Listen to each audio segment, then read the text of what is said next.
diciembre de 2013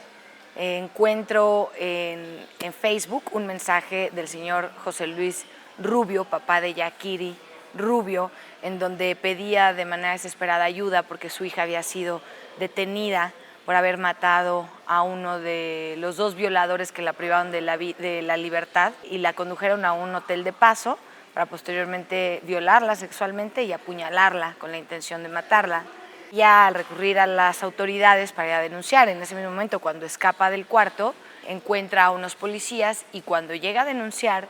resulta que una hora después llegan la mitad de los policías con los que ella se había encontrado con uno de los violadores y la acusan a ella de homicidio y nunca se le toma su declaración como víctima, sino como probable responsable y la consignan y la trasladan a Santa Marta Catitla por el delito de homicidio calificado porque le inventan o le fabrican un concubinato con el occiso, además de denunciarla por robo agravado. La explicación parece estar en un hallazgo de la defensa. La abogada de Yakiri, Ana Katiria Suárez, tuvo acceso a algunos mensajes enviados desde el celular de Miguel Ángel a otra persona, con quien hablaban de entregarle droga para dejarla personal de la Procuraduría Capitalina, por lo que sospecha que el caso se armó para proteger a quien les distribuía estupefacientes. Se venció el término, le dictaron auto de formal prisión, posteriormente llevamos prisión 3 meses en lo que resolvieron la apelación de ese auto de formal prisión con el que obtuvimos la libertad por la reclasificación al ejercicio de la legítima defensa, pero con exceso. Las autoridades armaron el caso para hacer creer que Yakiri y Miguel Ángel tenían una relación sentimental, incluso de concubinato, a pesar de que la joven es abiertamente lesbiana y tenía en ese momento una relación con otra mujer. Lo que ocurre realmente, el meollo del asunto, es que una mujer es violentada sexualmente, es apuñalada y cuando llega a denunciar, la voz de sus atacantes o la de uno de ellos pesa más que la suya frente a la autoridad y no le reconocen el ejercicio de la legítima defensa que todos tenemos derecho a ejercer cuando somos violentados en nuestra integridad física o en nuestros bienes. Después de un juicio plagado de irregularidades y violencia machista que se trató y se negoció en las más altas esferas del Poder Judicial Capitalino y del Poder Legislativo Federal, según el relato de la propia abogada, Yakiri Rubio salió de prisión en marzo del 2014, pero no fue absuelta sino hasta mayo del 2015. Aún así, ninguna autoridad reconoció nunca que existió la violación sexual. Tengo 16 años de litigar y historias como estas te puedo contar muchísimas en cuanto a la violencia que se ejerce contra las mujeres litigantes o incluso las propias servidoras públicas. Pero el machismo y la misoginia con la que se nos trata cuando estamos ejerciendo nuestra profesión es constante todos los días. El juez Santiago Ávila Negrón también se propasó con sus comentarios, el presidente del tribunal, Edgar Elías Azar, pero lo pongo a él en el mismo nivel que todos porque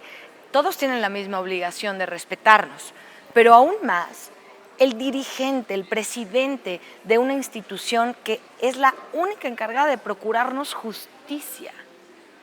¿Qué esperamos de los demás si él lo transgrede en un segundo cuando me tiene enfrente? Ana Katiria Suárez decidió hacer un libro sobre lo que vivió como defensora de Yakiri Rubio, como una muestra de la forma en que opera el sistema de justicia en México y las adversidades que enfrentan las mujeres en el acceso a la justicia. Que con tal de no quedar mal y reconocer que empleados o empleados de base o de diferentes sectores de la Procuraduría cometen errores, hacen hasta lo imposible por manipular la realidad para justificar el actuar del primer contacto con los hechos, que es la policía y el Ministerio Público. Y no les importa fabricar lo que sea con tal de decir, yo no me equivoqué, ella se equivocó.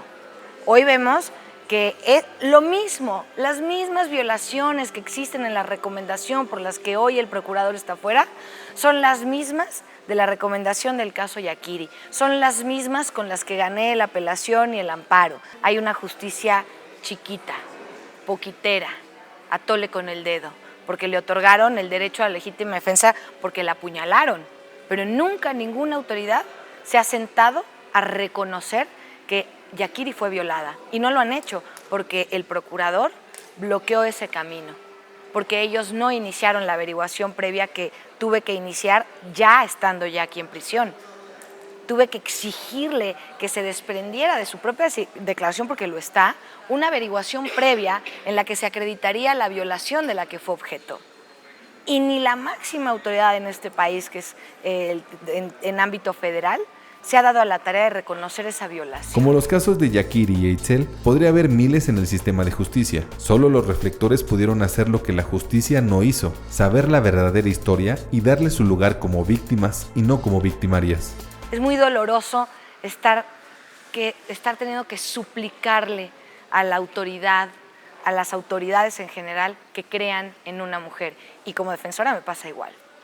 Cualquier ciudadano tiene la obligación de exigirle a las autoridades que cumplan con su deber,